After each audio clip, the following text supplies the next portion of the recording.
एक सज्जन गए थे चीन, तो काफ़ी घूमे, तो उन्होंने मुझे बताया कि होटल में सरकारी आदमी हमें ले जाते थे और किसी होटल में मिर्च मसाला घी तेल छौंक देखा ही नहीं।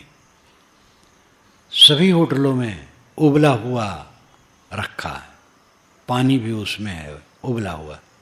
पानी वहाँ कमज़ोर है, इसलिए उबले हुए सब्जी में पानी भी खूब रहता है। सब्जी खा लें और पानी वही पी लें तो पका हुआ पानी फायदेमंद होता है। मांसाहारी के लिए मांस उबला हुआ है, उबला हुआ सब उबला हुआ। सेका हुआ रोटी इत्यादि सेकी होती है। रोटी में तो मिर्च मसाला पड़ने की बातें नहीं। नमक खाना जानते ही नहीं, नमक खाना नहीं, मिर्च मसाला खाना नहीं, छौंकना नहीं, उबला हुआ। चीन से एक भक्त ने मुझे बताया था कि साहब यहाँ लोगों में पेट नहीं दिखता है, पेट पतले अस्फूर्त वाले, खूब गतिशील, आलसी नहीं है। थोड़े दिन में इसलिए चीन बहुत आगे उन्नत हो गया है। तो और भी अमेरिका इंग्लैंड सब जगह उबला खाते हैं लोग। हमारे यहाँ मिर्च मसाले का चक्कर बहुत है, इसलिए कितने आती हैं मिर्च मसाले बिना तो उनकी जीभें नहीं चलती। आदत है, मजबूरी भी उनको, लेकिन समझना चाहिए नमक कम खाना चाहिए सदैव। सबको नमक कम खाना चाहिए, ज़्यादा नमक अहितकर है। तो भोजन एक औषध है। देवियाँ ध्यान रखें, नमक कम छोड़ें और मिर्च मसाले का प्रयोग घटावें। हल्दी जीरा धनिया हल्का नमक इतना मसाला काफ़ी है। जीभ की लंपटता निरर्थक, बिल्कुल निरर्थक। जठराग्नि में हवन करना है, सात्विक भोजन थोड़ा, जिससे शरीर चले। जीभ की लंपटता क्यों? इसको समझो और सब अपनी अपनी जीभ की लंपटता घटाओ। जीभ और नाभि से घनिष्ठ संबंध है। जो जीभ का लंपट होगा वो मन को नहीं रोक पाएगा। जीभ की लंपटता का त्याग। अस्वाद, गांधी जी ने अस्वाद 11 व्रतों में कहा है। अस्वाद, स्वाद की इच्छा न होना। बिड़ला ने अपने पुत्र को पत्र में लिखा था, घनश्याम दास बिड़ला, दिल्ली के बहुत प्रसिद्ध धनपति, कि भोजन एक औषध है। बहुत तल भून करके और मिर्च मसालेदार खाना गलत है। सात्विक भोजन, सात्विक वस्त्र और सब सात्विक आचार विचार व्यवहार, मन की शांति के लिए सतोगुण में बरतो। मन प्रवाह, मन का प्रवाह चलता है, प्रवाह धारा, मन की धारा बहती है। और उसमें संभव क्या होता है? संभव नाम उत्पन्न। मन के प्रवाह में क्या उत्पन्न होता है? देहाभिमान सबके पास है। बूढ़ा आदमी भी सावधान न रहे तो अपनी जवानी की कल्पना करता है। जवानी, सौंदर्य, और उसके बाद एक ही चीज है, काम। क्योंकि सुंदर जवानी का फल क्या है? एक चीज, मैथुन क्रिया। ये अविवेक का परिणाम है। देहाभिमान में देह का सौंदर्य और जवानी की कल्पना होती है। बूढ़ा भी है, देहाभिमान लेके सोचता है तो अपनी जवानी और सौंदर्य की कल्पना करेगा, और जवानी और सौंदर्य की कल्पना हुई तो उसका फल एक है, काम भोग, उसकी कल्पना करेगा। और उसकी कल्पना में फिर ठिकाना नहीं, कहाँ कहाँ बहेगा।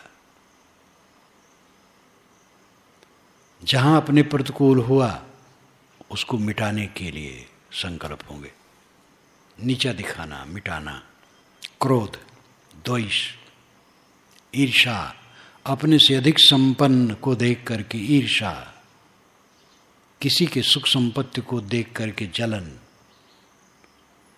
मन गेंद एक सीढ़ी से दूसरी सीढ़ी पर गिरा छत से अगर, तो बीच में रुक नहीं सकता है, वो नीचे आएगा। मन गिरता है तो नीचे चला जाता है। मन को संभालो। केवल मन को संभालने वाला सम्राट है। मन को न संभालने वाला अत्यंत दीन है। अगर आदमी समझ पाए तो उसको यही समझना चाहिए, हमारे जीवन में एक ही काम है, मन को संभाल लेना, मन को शुद्ध रखना, स्वस्थ रखना, संतुलित रखना, उद्वेग शून्य रखना। एक ही काम है, बस और कुछ नहीं। इसी काम के लिए शरीर की रक्षा है, इसी के लिए भोजन है, कपड़े हैं, आवास है, इसी के लिए भक्ति भावना, अध्ययन, मनन, ध्यान, चिंतन सब है। गुरु की शरण में क्यों जाए लोग? क्यों गुलामी करें गुरु की? इसी में आगे आया है कि अगर मुझे कहीं ठौर न मिलता है गुरुदेव, अगर मुझे कहीं ठौर मिलता तो मैं आपकी शरण में न आता। कहीं ठौर नहीं मिला, सारी ठौर बेकार ठहरी, सारा आश्रय बेकार ठहरा। चित्त की आग कहीं बुझने वाली नहीं गुरु की शरण छोड़ करके। तो गुरु की शरण भी अपनी गर्ज से है। गुरु के लिए हम नहीं जीते हैं, अपने लिए जीते हैं। गुरु के लिए, संत के लिए, भगवान के लिए, परमात्मा के लिए, देवता के लिए, पत्नी के लिए, पति के लिए, पुत्र के लिए कोई जीता है? सब झूठ है। पत्नी बड़े प्रेम से कहती है पति को, तुम न रहो तो मैं मर जाऊंगी। लेकिन पति अगर रोगी हो जाए और वैद्य बता दे कि अब ये उठ नहीं पाएगा, जीवन भर इसको खाट पर पड़ा रहना है, तुम्हें ही सारी क्रिया इसकी करनी पड़ेगी, तो पत्नी चाहेगी भगवान इसको बुला ले तो अच्छा है। और पति भावुक होकर के पत्नी को कहेगा तुम न रहो तो मैं मर जाऊंगा, और पत्नी इस प्रकार असाध्य बीमारी में हो तो पति भी चाहेगा कि ये मर जाए तो अच्छा है। पुत्र अगर ऐसा हो तो पुत्र की मरण कामना लोग करेंगे। कौन किसको चाहता है? हम पत्नी को चाहते हैं, पति को चाहते, पुत्र को चाहते, भगवान को चाहते, गुरु को चाहते, किसी को नहीं चाहते। अपने स्वार्थ के लिए सब चाहते हैं, आत्मा के लिए चाहते हैं। इसलिए आत्मा को समझो। गुरु की गुलामी भी अपने कल्याण के लिए ही करना है, और वो गुलामी सब गुलामी को तोड़ देती है। गुलामी करते करते तो आज तक जीवन बीता है। काम भोग की गुलामी किए, स्त्री की गुलामी किए, पुरुष की गुलामी किए। स्त्रियां पुरुष की गुलामी करती रहीं, पुरुष स्त्री की गुलामी करता रहा। बाल बच्चे की गुलामी किए, राग द्वेष की गुलामी किए, तंबाकू बीड़ी सिगरेट शराब कबाब की गुलामी किए, काम क्रोध लोभ मोह राग द्वेष की गुलामी किए। गुलामी ही में तो अनाद काल का समय हमारा बीत रहा है। अगर गुरु की गुलामी कर मिले तो सब गुलामी छूट जाएगी। गुरु की शरण, गुरु की सेवकाई, गुरु की भक्ति में लग जाए, सारा बंधन कट जाएगा, सारी गुलामी खत्म हो जाएगी। मन प्रवाह संभोग में स्थिर नहीं। मन के प्रवाह से उत्पन्न विकारों में पड़ा हुआ मुझे कहीं स्थिरता नहीं मिलती।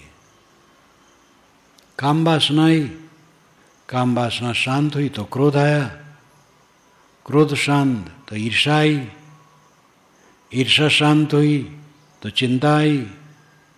एक न एक मानस रोग घेरे रहता है। मन प्रवाह संभव में स्थिर नहीं। मन की धारा से उत्पन्न विकारों में पड़ा हुआ मैं स्थिरता नहीं पा रहा हूं। खींच की हो मोहि चरण आसक्ति। हे गुरुदेव, मुझे खींच करके अपने चरणों में लगा लीजिए और मेरे मन में आपके चरणों के प्रति आसक्ति हो जाए। साखी में साहब ने कहा है कि जैसा प्रेम, जैसा मोह कुटुंब से है, वैसा गुरु से हो जाए तो तेरा बेड़ा पार हो जाए। मन का लगाव कहीं होना चाहिए, जीवन में कहीं तो लगेगा जरूर। दुनियादारी में लगेगा तो गुरु में नहीं लगेगा, गुरु में लगेगा तो दुनियादारी में नहीं लगेगा। दुनियादारी भोग सिखाता है, दुनियादारी भोग सिखाती है और गुरु त्याग सिखाता है। गुरु की गुलामी में लग जाए तो सारी गुलामी खत्म हो जाएगी। खींच की हो मोहि चरण आसक्ति, आपके चरणों की आसक्ति मुझे हो जाए। चरणों की आसक्ति लाक्षणिक है, गुरु के चरण में मोह की बात नहीं है। अर्थ है आपके विचारों, आपके उपदेशों, आपके ज्ञान में मुझे आसक्ति हो जाए तो गुरु ज्ञान क्या है? जो तू चाहे मुझको छाड़ सकल की आस, मुझे ही ऐसा हुए रहो सब सुख तेरे पास। अगर तुम मुझे चाहते हो तो सबकी कामना छोड़ दो और मेरे समान अनासक्त हो जाओ। यही गुरु का उपदेश है। खींच की हो मोहि चरण आसक्ति। हे गुरुदेव, मुझे खींच करके अपने चरणों का गुलाम बना लीजिए। खींचना, सत्य उपदेश देना, गुरु खींचते हैं। खींचता कौन है? जो पात्र है। सब नहीं खींचते हैं। पात्रता में भी अंतर है, जिनकी जैसी पात्रता उतना खींचते हैं। चुंबक लोहे को खींच सकता, लकड़ी को नहीं। लेकिन लकड़ी और लोहे का उदाहरण उसमें है, मनुष्य में उतना नहीं है। मनुष्य में तो ऐसा है, कोई पूरा खींचेगा, कोई थोड़ा खींचेगा, कोई और थोड़ा खींचेगा। सबकी पात्रता एक नहीं है। वेद में आता है, आचार्य उपनय मानो ब्रह्मचरणम कृणते ग्रम बनता। सारात तम रात्रिम त्रिस विभर्ति तम जातम अभिसंयन्ति देवा। आचार्य उपनय मानो ब्रह्मचरणम कृणते गरम बनता तम रात्रिम त्रिस उदरे विभर्ति तम जातम अभिसंयन्ति देवा। आचार्य उपनय मान होता है। आचार्य गुरु को कहते हैं। आचनोच्चा शास्त्राणि आचार्य स्थापत्य स्वयमाचरते यस्तु तमाचार्यम प्रचक्षते। ये आचार्य की परिभाषा है। आचनोच्चा शास्त्राणि, जो शास्त्रों के वचनों का चयन करे, सार सार निकाल ले और संपादन करके लोगों के सामने रखे। आचनोच्चा शास्त्राणि आचार्य स्थापत्य, और आचरण की स्थापना करे, लोगों में आचरण का उपदेश करे। और स्वयं आचरते यस्तु, और स्वयं भी आचरण करे, उसको आचार्य कहते हैं। आचार्य यानी गुरु। आचार्य ब्राह्मण परंपरा में ज़्यादा प्रचलित रहा है। कबीर पंथ में आचार्य शब्द 19वीं शताब्दी तक नहीं था। 19वीं शताब्दी तक संत गुरु केवल था। कबीर साहब ने संत गुरु का आचार्य नहीं कहा है। और राम रहस्य साहब ने एक रूप गुरु साधु का दूजा काल को फंद, पूर्ण साहब ने ही कहा। काशी साहब ने कहा। काशी साहब तो 19वीं 20वीं शताब्दी में दोनों में है। 19वीं शताब्दी में आचार्य शब्द का प्रयोग कबीर पंथ में बिल्कुल नहीं था। 20वीं शताब्दी में प्रचलित हुआ है। उसके पश्चात तो धक्कम धुक्का भी, हम बड़े आचार्य तुम छोटे।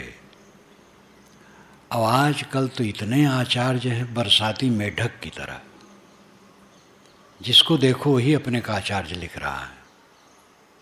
राजस्थान में जाकर के देखो, 2-4 साखी कहना सीख लिए आचार्य। और जगह भी खाली आज राजस्थानिक दोष नहीं है। तो आचार्य उपनयमान होता है। आचार्य उपनयमान हो। उपनयमान का मतलब है खींच लेने वाला। उपनय अपनय, ये संस्कृत में जुड़वा शब्द है। अपनय का मतलब ढकेल देना, हटा देना, और उपनय का मतलब खींच लेना। आचार्य उपनयमान हो। आचार्य अपनी तरफ खींच लेता है, और खींच ही नहीं लेता है, कृणते गर्भमन्तः, वो अपने गर्भ में ले लेता है, अपने पेट में ले लेता है। माताएं शिशु को अपने गर्भ में ले लेती हैं, तो शिशु न अलग से खाता है, न सांस लेता है, न कोई क्रिया करता है, चुपचाप पड़ा रहता है। माता के शरीर से उसकी सारी व्यवस्था होती है। योग्य गुरु योग्य शिष्य को अपने गर्भ में ले लिया, तो शिष्य को कुछ नहीं करना पड़ता है। गुरु के ही सारे व्यवहार से शिष्य का जीवन पूरा सोध जाता है। लेकिन कुछ नहीं करना पड़ता है, इसके लिए बहुत करना पड़ता है। गुरु का गर्भ बन जाना मामूली बात नहीं। गुरु का गर्भ बन जाने का मतलब क्या है? गर्भस्थ शिशु का अपना कोई अहंकार नहीं, कोई क्रिया नहीं। अहंकार से शून्य होकर के गुरु की शरण में समर्पित हो जाना, अपना अहंकार बिल्कुल मिटा देना, ये मामूली काम नहीं, बहुत साधना का फल है। अपना सांप, अहंकार का सांप फनफनाने लगता है और भक्ति अलग चली जाती है। इसलिए समर्पित होना बहुत बड़ी बात है। समर्पण बिना कहीं कुछ होने वाला नहीं है। यहाँ ही नहीं, गृहस्थी में जहाँ विवाह हुआ, पति पत्नी एक दूसरे को समर्पित नहीं तो गृहस्थी अच्छी नहीं चलेगी। समर्पित काम भोग के लिए न हो, उसकी तो बड़ी थोड़ी जरूरत है। विवाह क्यों करते हैं लोग? क्योंकि अपने को संभालने की क्षमता नहीं समझते हैं। जो अपनी क्षमता समझे कि मैं बिना विवाह किए साधना में रह सकता हूँ, वो विवाह न करे, साधना से रहे, बहुत बढ़िया है। जो अपने को समझे कि मैं नहीं निभा पाऊँगा, वो विवाह करे, समय हो जाने पर विवाह करे, और विवाह करके निभावे एक दूसरे को। क्यों विवाह किया? क्योंकि जवानी में अंग मिलन की चेष्टा होती है। युवक को युवती से, युवती को युवक से। इस पर जो संयम कर लेता है, अवंतर्मुख हो जाता है, भक्ति में, ज्ञान में, वैराग में मन को जोड़ देता है, वो विवाह का तिरस्कार कर देता है। विवाह हो भी गया है तो छोड़ देता है और उस साधना में लग जाता है। बाकी लोग ऐसा नहीं कर सकते, वो इतनी हिम्मत वाले नहीं हैं, तो विवाह कर लेना ठीक है। विवाह नहीं करेंगे और संभाल नहीं पाएंगे अपने को, तो भ्रष्टता बढ़ेगी। विवाह कर लिए तो जिसके लिए आकर्षण था उसको देख लिए, तो पता लग गया इसमें छीणता, मलिनता, बिलबिलाहट, तृष्णा की वृद्धि, दुख है। काम भोग में पड़ करके कितना भोगो, फिर और भोगो, फिर और भोगो, तृप्ति कभी नहीं होगी। उत्तेजना होगी, आकर्षण होगा, छीण होगे, मलिन होगे, पश्चाताप करोगे, फायदा क्या पाओगे? एक संतान के लिए एक बार इसमें उतरना गृहस्थ के लिए काफी। अब तो 2 भी नहीं करना चाहिए। चीन में तो 1 संतान, अगर दूसरी संतान है तो उसके लिए सुविधाएं कम कर दी जाती हैं, और जिसकी 1 संतान है उसको श्रेय दिया जाता है। तो आज की जो आवश्यकता है उसका तो 1 ही संतान ठीक है। तो 1-2 बार इसमें उतरना काफ़ी है। रोज रोज इसमें उतर करके अपने को क्यों नष्ट करते हो? ये अपने को समझावे और सुधारे, कम से कम इसमें अपने को गिरावे। गृहस्थ भी समर्पण का अर्थ है पत्नी का सहयोग पुरुष करे, पुरुष का सहयोग पत्नी करे, दोनों दोनों के सहयोगी हो, खींचतान नहीं। पत्नी कुछ कह रही तो पति कुछ कह रहा है, पति कुछ कह रहा है, पत्नी कुछ कह रही है। दोनों आपस में प्रेम का बर्ताव करें, सहयोग की भावना रखें, दोनों दोनों को समर्पित हो सेवा के लिए, गृहस्थी की गाड़ी चलाने के लिए, काम भोग के लिए नहीं। उसको तो जितना घटावें अच्छा है। व्यवहार चलाने के लिए समर्पित हो। पति पत्नी दोनों नौकरी करते हैं, दोनों घर में आए तो पत्नी केवल भोजन बनावे, ये ठीक नहीं है। पति को भी लगना चाहिए, सब्जी काट दे और कुछ काम कर दे और सुविधा दे दे और भंडार घर में चला जाए काम करे। जब दोनों थके हैं बेचारे, तो पत्नी स्त्री होने का मतलब यही है कि उसको खूब रगड़ा जाए काम में। पुरुष को भी सहयोग करना चाहिए। और एक बात ये भी ध्यान दीजिए, समाज हमारा साधारण है, शहरी नहीं है, लेकिन अगर कोई पुरुष काम भर का कमाता है तो पत्नी को नौकरी नहीं करवाना चाहिए। घर की नौकरी बहुत बड़ी नौकरी है।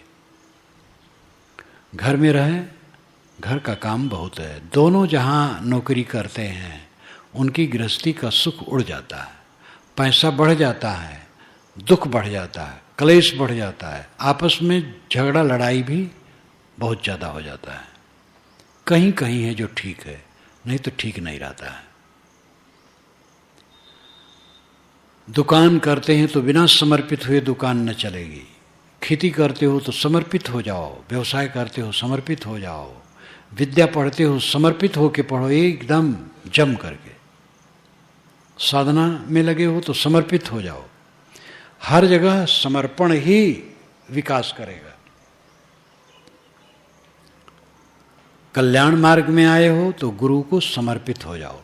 बाल हृदय, स्वामी विवेकानंद ने लिखा, चाहे आप कितने विद्वान हो, दुनिया में घूमाओ, हिमालय और रेगिस्तान और वन और शहर सब देख लो, लेकिन जब तक बालक के समान शिशुवत बन करके गुरु की शरण में समर्पित न होगे, तुम्हारा उद्धार नहीं होगा। और एक तथ्य है, अहंकार का विसर्जन। खींच की हो मोहि चरण आसक्ति। हे गुरुदेव, हमें खींच करके अपने चरणों की आसक्ति में कर दीजिए। तो मैं वेद का मंत्र कह रहा था कि आचार्य उपनय मानव ब्रह्मचर्यम कृणते गर्भ बनता। आचार्य गुरु ने शिष्य को अपने गर्भ में खींच के कर लिया। तम रात्रिस्त्रिस उदरे विभर्ति, तम उसे रात्रिस्त्रिस 3 रात तक उदरे विभर्ति पेट में रखा। तम जातम 3 रात के बाद जब वो पैदा हुआ तब अभिसंयन्ति देवा, उसको देखने के लिए तम दृष्टुम अभिसंयन्ति देवा, तम दृष्टुम उसको देखने के लिए देवता लोग आते हैं। ये अलंकारों में कहा है। कबीरवाणी वेदवाणी दोनों अलंकारों में है। 3 रात्रि है, आदि दैविक, आदि भौतिक, आध्यात्मिक, अविद्या। इस पर कभी कहूँगा, कहता रहता हूँ बीच बीच में। आदि दैविक अज्ञान, ये चाँद सितारे पृथ्वी ग्रह नक्षत्र संसार कैसे चलता है, इसके विषय में अज्ञान। आदि भौतिक प्राणियों के बीच में कैसे रहना चाहिए, इसका अज्ञान। आध्यात्मिक अपने जीवन के विषय में कैसे रहना चाहिए, इसका अज्ञान। ये 3 रात है। इन तीनों रातों से जब पार हो गया तो मानो वो प्रकाश में आ गया। चाहे 10 बरस लगे, लेकिन वो 3 ही रात बीती। तम रात्रिस्त्रिस उदरे विभर्ति, 3 रात तक गुरु उसको अपने पेट में रखता है। आदि दैविक, आदि भौतिक, आध्यात्मिक, अविद्या 3 रात्रि है। जड़ प्रकृति कैसे चलती है, जड़ प्रकृति को देव कहते हैं। इसलिए आदिदैविक विद्या जड़ प्रकृति के विषय में अज्ञान है। आदि भौतिक भूत प्राणी, आदि भौतिक का मतलब प्राणियों के साथ में कैसे बर्ताव करना चाहिए, इसके विषय में अज्ञान, ये आदि भौतिक विद्या है। और आध्यात्मिक आत्मा संबंधी मैं कौन हूँ, जगत क्या है, मेरा क्या कर्तव्य है, क्या लक्ष्य है, इसका अज्ञान, ये आध्यात्मिक विद्या है। तीन विद्या का उपदेश द्वारा, गुरु के उपदेश द्वारा जब शिष्य का क्षय होता है, सारी ये विद्याएं जब मिट जाती हैं,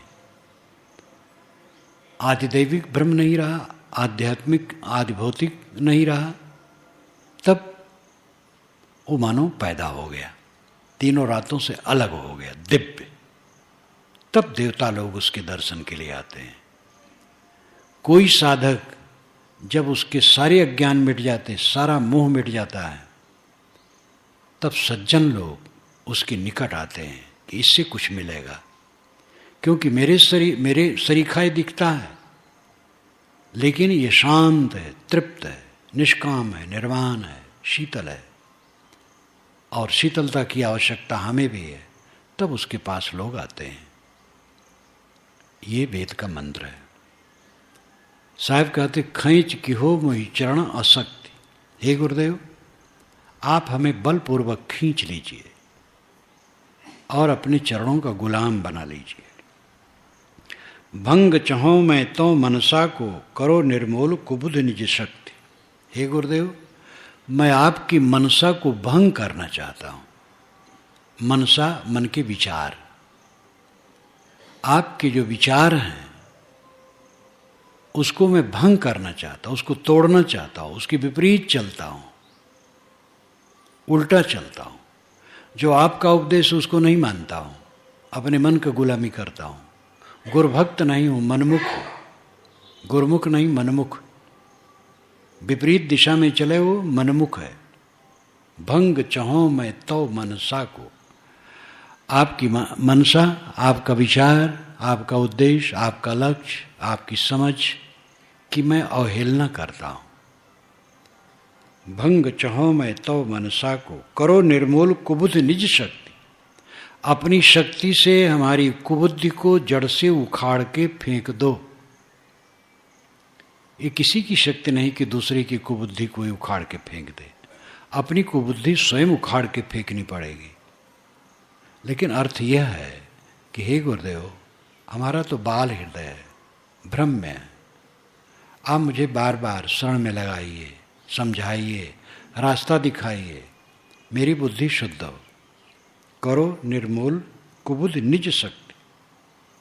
स्वार्थ भरम देह सुख आशा, कै प्रकाश करो हानि अशक्ति। भरम स्वार्थ का भरम है, स्वार्थ में भरम है।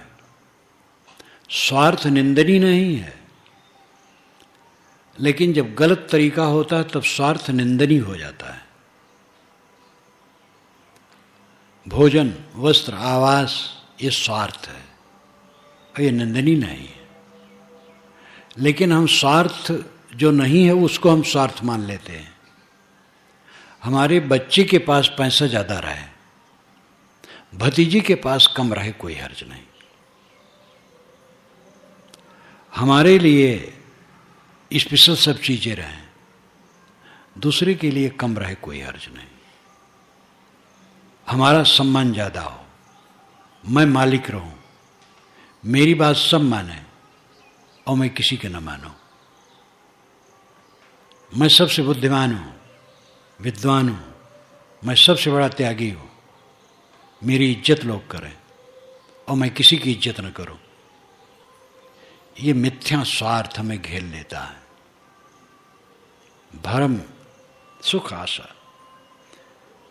स्वार्थ भरम देह सुख आशा। स्वार्थ भरम, स्वार्थ का भ्रम, ये स्वार्थ का भ्रम है।